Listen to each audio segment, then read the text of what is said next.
Oke. 3, 2, 1. Juri, saya akan bagi debat ini dalam dua bagian, satu kontekstualisasi, dua argumentasi. Kontekstualisasi akan saya bawa ke dalam empat bagian. Satu, di mana sih keadaan status quo sekarang? A, saat ini pendidikan di pesantren di Indonesia itu udah banyak peran besar dalam membentuk karakter generasi muda, terutama dalam hal keagamaan.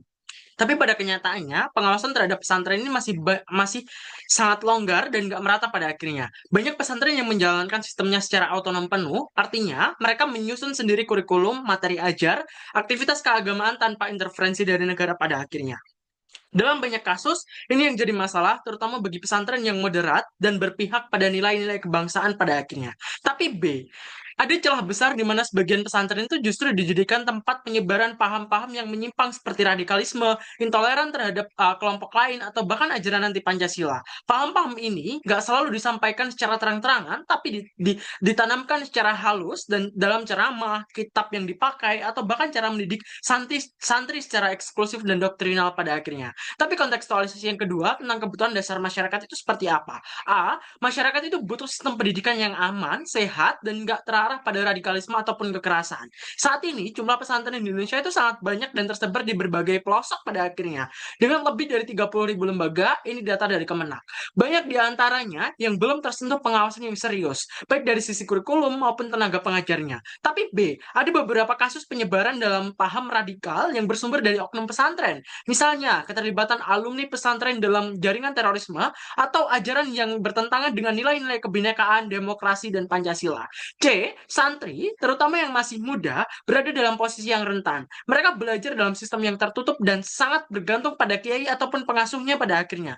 Ketika ajaran yang diberikan menyimpang, mereka nggak punya banyak ruang untuk mengkritisi. Di sini negara harus hadir karena ada kebutuhan mendesak untuk melindungi generasi muda dari paparan paham radikal, paham menyimpang yang bisa membahayakan mereka dan masyarakat luas. Tapi kontekstualisasi yang ketiga, apa sih tanggung jawab pemerintah dalam hal ini? A. Negara itu punya tanggung jawab hukum dan moral untuk memastikan pendidikan pesantren itu nggak keluar dari nilai kebangsaan. Secara konstitusional, negara wajib menjamin pendidikan yang mencerdaskan kehidupan bangsa, bukan malah menanamkan kebencian dan kekerasan pada akhirnya. Tapi B, negara juga punya aturan seperti UU pesantren atau bahkan UU Diknas, tapi implementasinya masih sangat longgar. Banyak pesantren berdiri tanpa standar kurikulum nasional yang jelas pada akhirnya.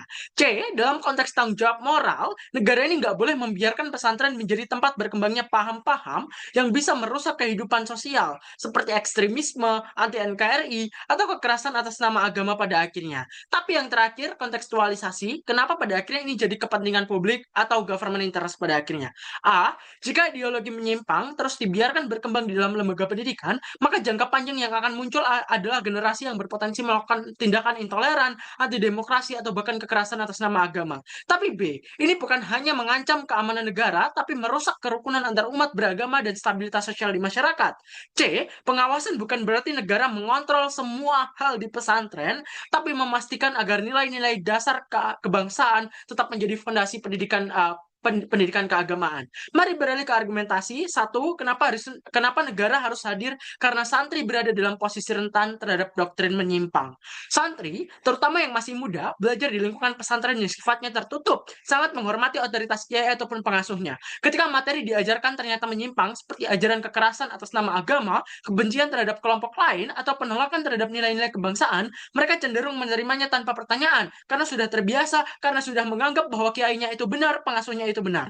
Negara itu perlu hadir untuk pengawasan ketat untuk memastikan bahwa pesantren itu nggak menjadi ruang penyebaran ideologi berbahaya. Karena kalau dibiarkan, santri-santri ini bisa tumbuh menjadi individu yang intoleran, bahkan berpotensi melakukan tindakan ekstremisme di masyarakat. Tapi argumentasi yang kedua, kenapa pada akhirnya negara itu punya tanggung jawab mencegah ancaman ideologi yang mengganggu stabilitas sosial. Ideologi menyimpang itu muncul di lingkungan pesantren, gak hanya berdampak pada individu, tapi mengancam keamanan dan stabilitas sosial secara luas. Ketika satu kelompok didoktrin untuk merasa paling benar dan memusuhi perbedaan, hal ini bisa memicu konflik di masyarakat, menciptakan ketegangan antar umat dan antar kelompok, dan kelemahan semangat kebinekaan pada akhirnya. Sebagai institusi yang bertanggung jawab menjaga ketertiban dan keselamatan publik, negara wajib memastikan setiap lembaga pendidikan termasuk pesantren nggak menjadi tempat penyebaran nilai yang merusak dan mengancam ketahanan nasional pada akhirnya. Ya, bangga Oji.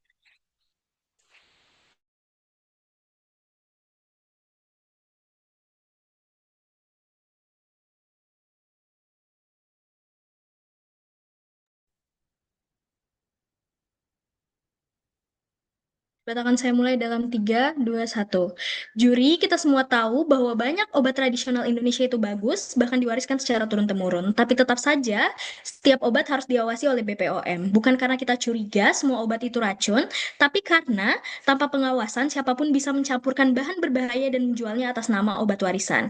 Hal yang sama berlaku untuk pesantren. Bukan semua buruk, tapi tanpa pengawasan, siapapun bisa mengklaim membawa ajaran agama, padahal sebenarnya menyebarkan kebencian, intoleransi, bahkan kekerasan. Disinilah peran negara penting.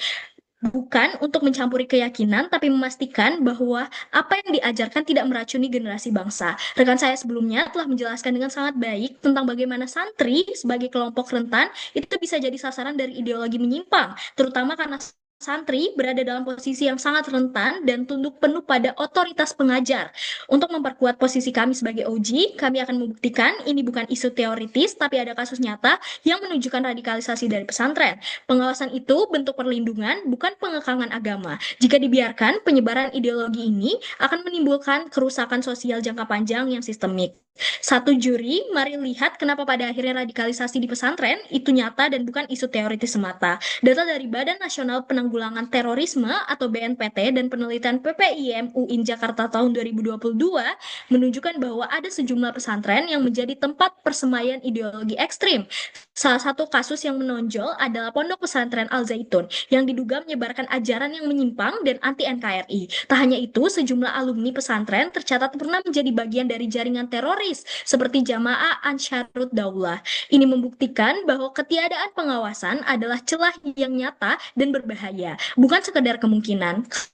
Kalau kita udah sering, kalau kita tahu sering ada lubang di jembatan, apakah kita harus menunggu sampai banyak memakan korban dulu, baru mulai ditambal atau diperbaiki? Saya rasa tidak. Negara harus mencegah sebelum itu terjadi. Inilah mengapa pada akhirnya fungsi pengawasan yang ketat menjadi kebutuhan. Dua, juri, pengawasan itu bukan penindasan tapi proteksi. Kami rasa tim oposisi akan datang dan bawa narasi bahwa ini adalah bentuk pengekangan agama atau pelanggaran otonomi pesantren. Tapi kami katakan tidak sama sekali Dewan Juri. Yang kami maksud dengan pengawasan ketat adalah sistem yang memastikan bahwa kurikulum, materi dakwah, dan tenaga pengajar bebas dari ajaran kekerasan dan anti Pancasila. Ini bukan sesuatu yang baru. Sekolah umum saja itu diawasi oleh Dinas Pendidikan, madrasah diawasi oleh Kemenak, bahkan organisasi besar seperti NU dan Muhammadiyah mendukung program moderasi beragama.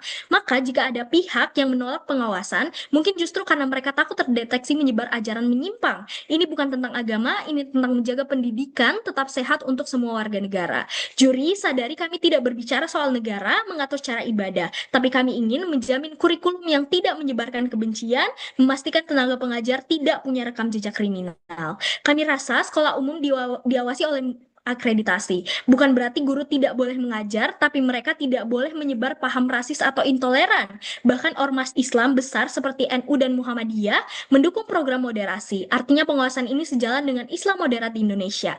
Jadi bukan pengawasan yang melanggar HAM, tapi membiarkan santri dicekoki kebencianlah yang pelanggaran sesungguhnya. Tiga, juri kami rasa ini bukan cuma soal individu, ini soal masa depan Indonesia. Ini akan menjadi bahaya, sistemik, dan jangka panjang jika tidak segera diatasi. Jika hari ini kita membiarkan anak-anak muda didoktrin dengan ajaran kebencian dan kekerasan, maka beberapa tahun ke depan mereka akan menjadi generasi intoleran. Sadarilah bahwa mereka akan tumbuh dewasa, akan bekerja seperti orang dewasa saat ini, akan ada yang menjadi pemuka agama, pejabat, guru, atau bahkan pemimpin masyarakat. Jika tidak diatasi sejak dini, mereka akan membawa nilai-nilai intoleran ke dalam sistem sosial kita, menciptakan ketegangan antar umat beragama, memecah belah bangsa, dan memperparah konflik horizontal. Survei LSI tahun 2023 pun mencatat 19% setuju bahwa Indonesia seharusnya hanya untuk umat Islam. Ini angka yang sangat mengkhawatirkan. Tanpa pengawasan, angka ini bisa melonjak karena tidak ada mekanisme penyaringan ideologi yang ekstrim. Kita tidak bisa menunggu sampai mereka dewasa dan membakar negeri ini dengan narasi kebencian. Jadi, pengawasan ini bukan hanya soal sekarang, tapi tentang melindungi struktur sosial Indonesia dari keretakan di masa depan. Juri, kami tidak anti pesantren, tapi ketika ada celah, ketika ada ancaman yang terbukti nyata, dan ketika anak-anak Indonesia menjadi korbannya, kita tidak bisa menutup mata hanya karena takut dituduh mengatur urusan agama. Justru kami ingin pesantren tetap menjadi tempat yang suci dan aman, bukan dimanfaatkan oleh segelintir pihak yang menanam benih kebencian atas nama agama. Bangga menjadi proposisi.